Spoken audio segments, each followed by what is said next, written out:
কেমনে করে পাবো? বড় পীর আব্দুল কাদের জিলানী নাম শুনছেন নাকি? নাম শুনছেন নাকি? এই বড় পীর আব্দুল কাদের জিলানী তার জীবনে কোনো দিন একটা মিথ্যা কথা বলে নাই। জুড়ে বলি সুবহানাল্লাহ।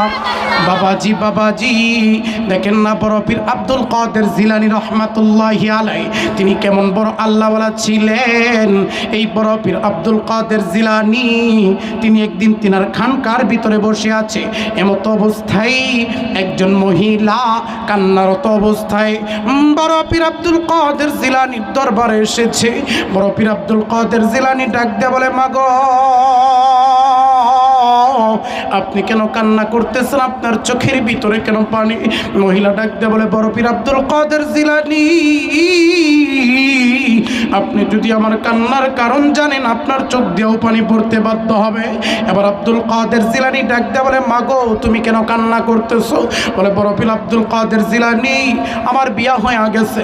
বিয়া হয়ে যাওয়ার পর আমি আমার গর্ভে একটা সন্তান ধারণ করলাম। সন্তানটা যখন আমার পেটের ভিতরে আসলো, সন্তানটার যখন 6 মাস বয়স হলো তখন আমার স্বামী ইন্তেকাল করেছে। বড় পীর আব্দুল কাদের জিলানী এখন আমি কি করে আমার জীবন পরিচালনা করব, কি করে আমি আমার জীবন চালাবো, এই চিন্তা করে আমি পাগল পারা হয়ে গেলাম।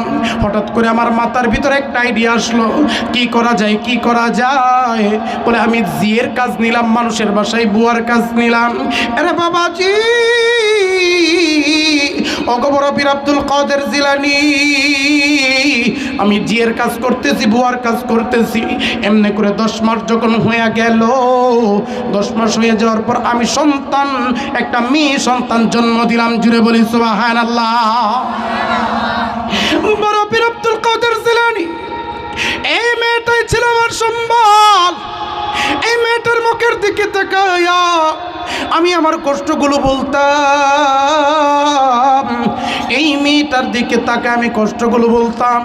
আমি মানুষের বাসায় জিয়ের কাজ করতাম।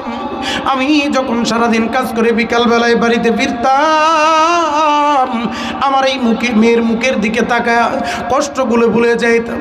বড় পীর আব্দুল কাদের জিলানী আমার মেয়েটার বয়স যখন 17 বছর বয়স, কত জোরে বলেন কত বছর বয়স? বড় পীর আব্দুল কাদের জিলানী আমার মেয়েটার বয়স যখন 17 বছর, বিয়ের উপযোগ্য যখন বিয়ে দিব, আব্দুল কাদের জিলানী আমার মেয়েটা ডাক দিয়ে বলে, মা গো আমার বুকের ভিতরে ব্যথা করে।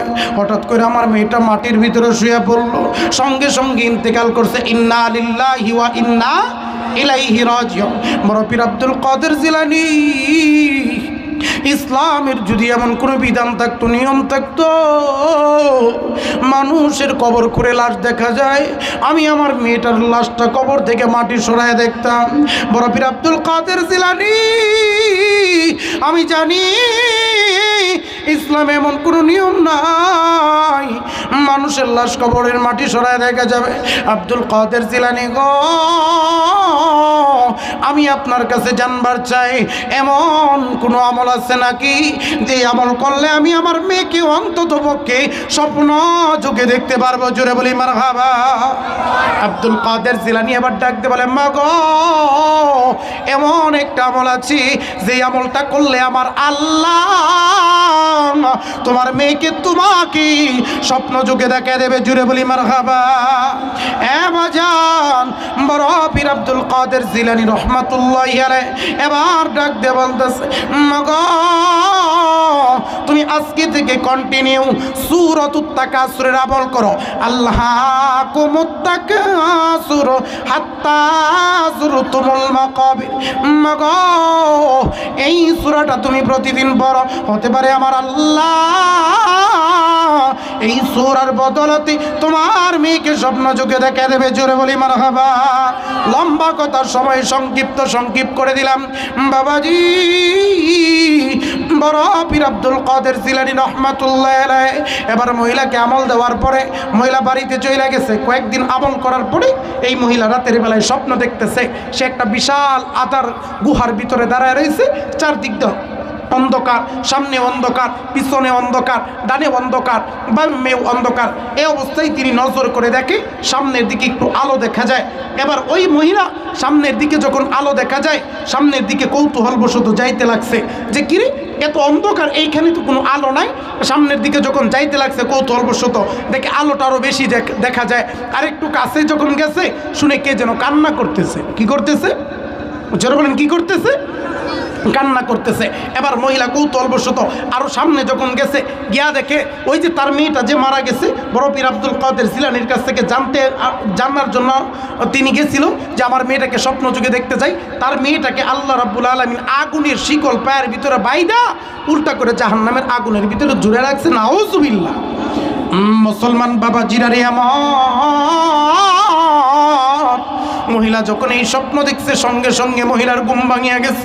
মহিলার চোখ দিয়ে পানি পড়তেছে অজর দ্বারায়। সকাল হয়ে যাওয়া মাত্রই এই মহিলা দৌড়াইয়া বড় পীর আব্দুল কাদের জিলানী রহমাতুল্লাহ দরবারে গিয়া বলে, বড় পীর আব্দুল কাদের জিলানী, এমন একটা স্বপ্ন দেখলাম, যেই স্বপ্ন দেখার চেয়ে স্বপ্ন না দেখাই ভালো ছিল। আমি যদি জানতাম আমি এমন স্বপ্ন দেখব, আমি কোনোদিন আপনার কাছে স্বপ্ন দেখতে চাইতাম। যারা বলেন চাইতাম। বড় পীর আব্দুল কাদের জিলানী, আমি এই স্বপ্ন দেখছি, আমি সহ্য করতে পারি নাই। এবার বড় পীর আব্দুল কাদের জিলানী ডাক দিয়ে বলে, মা গো, তোমার মেয়েটা কি দুনিয়া থাকতে নামাজ পড়ছে কিনা? বলে না, না পড়ে নাই। রোজা রাখছে কিনা? না বলে রাখে নাই। পর্দা করছে কিনা? না বলে নাই। কোরআন পড়ছে কিনা? বলে না, না পড়ে নাই। এবার বড় পীর আব্দুল কাদের জিলানী ডাক দিয়ে বলে, মা গো, তুমি তোমার নিজের হাত দিয়ে ধরে তোমার মেয়েটাকে জাহান্নামে ফেলাইছো, কথা কোন ঠিক কিনা? আল্লাহ এজন্য বলে, ইয়া আইয়ুহাল্লাযীনা আমানু কু আনফুসাকুম ওয়া আহলিকুম নারা। আল্লাহ বলে, দুনিয়ার মানুষ, তোমরা জাহান্নামের আগুন থেকে বাঁচো এবং তোমাদের পরিবার পরিজনকে জাহান্নামের আগুন থেকে বাঁচাও। কথাটা কার? জোরে বলেন কার? বাবাজি, লম্বা ঘটনা সংক্ষিপ্ত করে দিলাম। এবার বড় পীর আব্দুল কাদের জিলানী বলছে, মা গো, তোমার মেয়েকে তুমি নিজের হাতে জাহান্নামে ফেলাইছো। এবার যদি তুমি নিজে জাহান্নামের আগুন থেকে বাঁচতে চাও, বাড়ি যাও, নামাজ পড়ো, রোজা করো, কোরআন পড়ো, নইতে তুমিও জাহান্নামে যাবে। কথা কোন ঠিক কিনা? এবার কিছুদিন যখন অতিবাহিত হয়ে গেছে, এবার বড় পীর আব্দুল কাদের জিলানী, লম্বা ঘটনা এখানেও সংক্ষিপ্ত করে দিলাম, রাতের বেলায় ঘুমাইতেছে, ঘুমের ঘরে স্বপ্ন দেখতেছে আব্দুল কাদের জিলানী আল্লাহর জান্নাতের ভিতরে ঘোরাঘুরি করতেছে। জান্নাতের ভিতরে যখন ঘোরাঘুরি করতেছে, এমতো অবস্থায় তিনি নজর করে দেখি একটা মেয়েকেও জান্নাতের ভিতরে দেখা যায়। তুমি কে? তুমি কে? তোমার কি পরিচয়? তোমার নাম কি? বলে, বড় পীর আব্দুল কাদের জিলানী, আজ থেকে কিছুদিন আগে আমার মা আপনার কাছে এসেছিল আমাকে স্বপ্ন যুগে দেখার জন্য। জুড়ে বলি মারহাবা। তো তোমার মা তো স্বপ্ন দেখেছিল তুমি জাহান্নামে, তুমি জান্নাতের ভিতরে কেমনে আসলা? তোমার মা কি আমাকে মিথ্যা বলেছে নাকি? বলে না, না মিথ্যা বলে নাই। বলে আমি কি মিথ্যা দেখতেছি নাকি? বলে না, না মিথ্যে দেখতেছেন না, আমার মাও মিথ্যা বলে নাই, আপনিও মিথ্যা বলতেছেন, দেখতেছেন না। তাহলে তুমি জাহান্নামী লোক কেমনে জান্নাতে আইলা? বলে, বড় পীর আব্দুল কাদের জিলানী আমার খুশনসিব আমাকে যেই গুরুস্থানের ভিতরে কবর দিছিল, যেই গুরুস্থানে আমাকে কবর দিছিল, ওই গুরুস্থানে একটা হাফেজে কোরআনের মায়ের কবর ছিল। কি ছিল? হাফেজে কোরআনের মায়ের কবর ছিল। প্রতিদিন সকালবেলায় ওই হাফেজে কোরআন ওই কবরের পাশে আসতো আর দোয়া করতো। সকলে আমার সাথে পড়েন, রব্বির হামহুমা কামা রব্বায়ানি সগীরা, ওয়া কুর রব্বির হামহুমা কামা। প্রতিদিন সকালবেলায় সন্তান দোয়া করত। একদিন আমার আল্লাহ ওই সন্তানের দোয়া কবুল করে নিছি। কবুল করে নিয়া ওই গুরুস্থানের যতগুলো কবর ছিল তার মায়ের কবরের সাথে জান্নাতের বাগান বানায় দিছি। বড় পীর আব্দুল কাদের জিলানী আমার খুশনসিব, ওই কবরের ভিতরে আমিও ছিলাম, গুরুস্থানে আমিও ছিলাম। এজন্য আমার আল্লাহ তাআলা ওই হাফেজে কোরআনের দোয়ার বদলতে আমার কবরটাকেও জান্নাতের বাগান বানায় দিয়েছে। জুড়ে বলি সুবহানাল্লাহ। এজন্য হাফেজে কোরআনদের সাথে সম্পর্ক রাখার দরকার আছে না নাই? যারা বলেন আছে না নাই? বাবাজি বাবাজি, এই ইসলামের জন্য সাহাবীরা জীবন দিয়েছে, জান দিয়েছে, প্রাণ দিয়েছে, এরপরেও কালেমা ছাড়ে? যারা বলেন ছাড়ে। কিন্তু আমরা কেমন মুসলমান? আমরা 5 ওয়াক্ত নামাজও ঠিক মতো পড়তে পারি? যারা বলেন পারি। নবীজির এক সাহাবীর নাম খাব্বাব রাদিয়াল্লাহু তাআলা। বাবাজি, মুসলমানদের বিজয় হয়ে যাওয়ার পর, ইসলামের যখন বিজয় হয়ে গেল, সাহাবীরা সাহাবীদের সাথে কোলাকুলি করতেছে। এমত অবস্থায় খলিফাতুল মুসলিমিন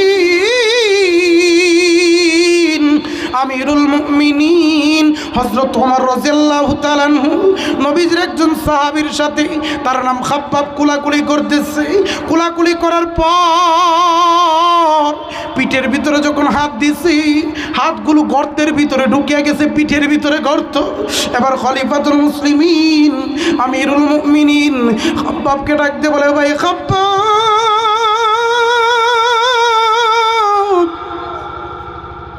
তোমার কি জীবনে কুষ্ঠরোগ হয়েছিল নাকি? নাকি তোমার জীবনে চামড়া পচা রোগ হয়েছিল? তোমার পিঠের ভিতরে এত বড় বড় গর্ত কেন, কিসের জন্য হয়েছে? খাব্বাব ডাকতে বলে, খলিফাতুল মুসলিমিন আমিরুল মুমিনিন, আমার জীবনে কুষ্ঠরোগ হয় নাই, তাহলে তোমার পিঠে এত বড় বড় গর্ত কেন? বলে, কালেমা গ্রহণ করার কারণে, মুমিন হওয়ার কারণে, মুসলমান হওয়ার কারণে আমার সহজাতি ভাইয়েরা আমাকে কয়লার আগুনের ভিতরে চিৎ করিয়া শুয়ে দিত। আমাকে যখন কয়লার আগুনে শুয়ে দিত রে, আমার পিঠের চামড়াগুলো পুড়িয়া যাইত, পিঠের চামড়াগুলো পুড়িয়া যাইত, আমার শরীর থেকে চর্বি বের হইয়া ওই আগুনগুলো বন্ধ হয়ে যাইত। আমি আমার নিজ কানে আমার শরীরের পুরো শব্দগুলো পাইছি, আমি আমার নিজ কানে আমার শরীর পুরার গন্ধ পাইছি। খলিফাতুল মুসলিমিন আমিরুল মুমিনিন ওমর এত কষ্ট দিয়েও আমাকে ওই কাফেরেরা ছাড়তো না। ওই আগুনের উপরে শুয়ে দেওয়ার পর আমার বুকের উপরে তারা আঘাত করতো, পেট দিয়ে মারতো, আর বলতো, খাব্বাব রে, মুহাম্মাদের কালেমা ছাড়। আমি তখন বইলা দিছিলাম, জীবন যাবে, জীবন দেব, কিন্তু ইসলাম ছাড়তে রাজি নাই। জীবন দিয়া দিব, ইসলাম দিতে রাজি নাই। এই জন্য বাজারের আমরা তো তাদের উত্তরসূরি, আমাদের মডেল তারা। আমাদের জীবন যদি দরকার হয়, ইসলামের জন্য জীবন দিয়া দিব, তারপরে ঈমান ছাড়ব না, ইনশা। যারা বলেন ইনশা। বাবাজি বাবাজি, সংক্ষিপ্ত কথা, একেবারে শেষের দিকে আমি চলে এসেছি। এই যে পাশেই গুরুস্থান, এই গুরুস্থানে কিন্তু আপনিও যাবেন, আমিও যাব। এই গুরুস্থান থেকে কিন্তু কেউ পালাতে পারবে? যারা বলেন পারবে? হঠাৎ করে শুনবে একদিন আমার মৃত্যুর খবর, কেঁদে কেঁদে আসবে সবাই দিতে আমায় খবর। সকলে আমার সাথে পড়েন, হঠাৎ করি শুনবে একদিন আমার মৃত্যুর খবর, কেঁদে কেঁদে আসবে সবাই দিতে আমায় খবর।